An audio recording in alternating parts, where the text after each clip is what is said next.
Rĩrarĩ igongona rĩa kwĩhĩtithio gwa Sylvester Onyango ta minista mwerũ wa mathako, ũndũire na maũndũ megiĩ mbeũ njĩthĩ kaunti-inĩ ya Nakuru, kũrĩa arĩa maraumagarĩtie Onyango ũrĩa ũkoretwo arĩ mũrutani mũnene maroire mweke ũcio kũgathĩrĩria Ngabana Lee Kinyanjui nĩ kũmwamũra.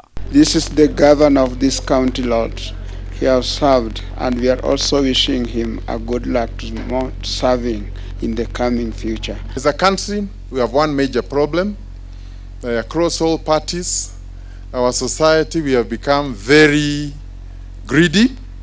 People get positions for self, for personal gain, to make money, and in a quick and fast way, go to parliament, get certain positions. Therefore, we've turned ourselves into a man-eat-man society.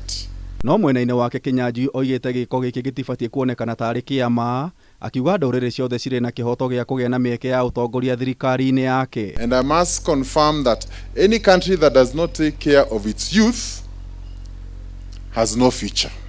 Because these are the doctors of tomorrow. These are the engineers of tomorrow. So if we lose the engineers of tomorrow, who will do our roads? Who is going to be treating us when we get old? So we have a moral obligation to ensure that our young people are nurtured and mentored. Kinyanjui ongereire ũndũ ũyũ ũbatiĩ kũiyũkio ngathĩ-inĩ ciothe cia ũtongoria thirikari-inĩ nene na cia kaunti gũtarĩ kũhingĩrĩria ndũrĩrĩ imwe. You can't change who you are.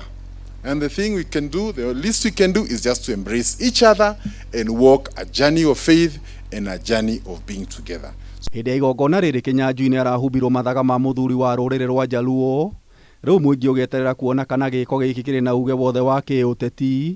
Tore gũkoretwo gũkĩrĩkana Ngabana Kinyanjui nĩ otanyĩtwo kwamũrwo nĩ Raila Odinga ta mũnini wake kĩhĩtahĩtano-inĩ kĩa President wa 2022.